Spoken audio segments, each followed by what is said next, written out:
Bazen insan gideni yok. Onunla birlikte kurduğu hayatı yitirir. Ve sonra ne kadar uzağa gitse de her şey yine başladığı yere kaydır.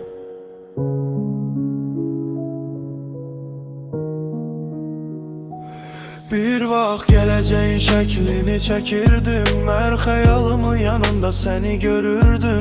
İndi emin yolların yanından geçirem, ama ne özümü ne seni tapıram. Değişip takvimler, değişip insanlar, ama bəzi hisler köhnəlmeyi bacarmır. Hamı davam etmeyi menden yaxşı bildim, en ise içimde ilişip kalan adamam. Belki de ayrılık o gün başlamamıştı, belki çok evvelden uzak düşmüştü. Sadece ikimiz de kabul etmirdik, biten bir şeyi yaşatmaya çalışırdık. İndise her şey yerini tapıp bircə mən öz yerimi tapabilmedim, ama menden sonra hayat kurdu, ben ise hatirelerin içinde kaldım. Tozlu seyfeler danışır yine, adını çekmeden seni yazıram. Ne kadar gizletsem öz yüreğimden, yine de sana tərəf uzanıram. Tozlu seyfeler danışır yine,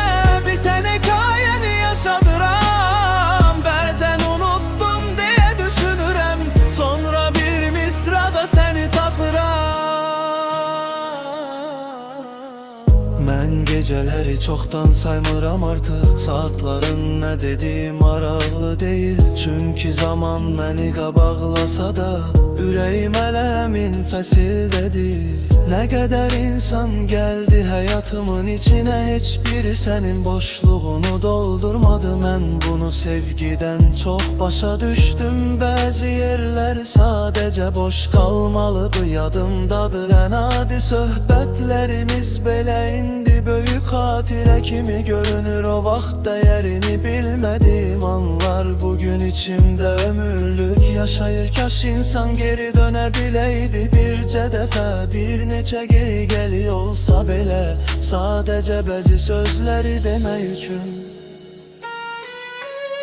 Tozlu seyfeler danışır yine, adını çekmeden seni yazıram. Ne kadar gizletsem öz yüreğimden, yine de sana tərəf uzanıram. Tozlu seyfeler danışır yine, biten hikayeni yaşadıram. Bazen unuttum diye düşünürem, sonra bir misrada seni tapıram.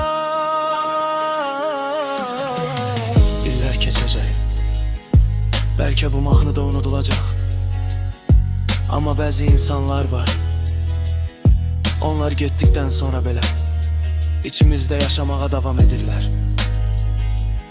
Onları heç kim görmür, ama biz her gün hissedirik. Bugün köhnə dəftərlərimi açdım, tozlu seyfeleri bir çevirdim. Yazdığım şeirlere baktım, yarımçıq qalan misralara baktım, bitmeyen hikayelere baktım ve bir şeyi başa düştüm. Mən elə bilirdim her dəfə başka mövzudan yazıram, başka adamlardan, başka hislerden, başka hayatlardan. Ama her dəfə yol gelip eyni yerde bitirmiş. Sen de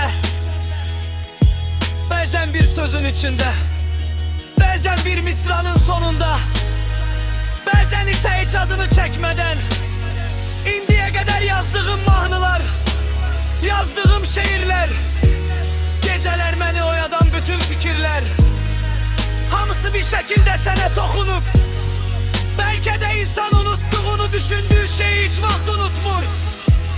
Sadece onunla yaşamak öğrenir. Ve ben indi bununla yaşamak öğrenirim. Saatimdə darıxır, gah ona işləyir, gah ona qalır. Hey.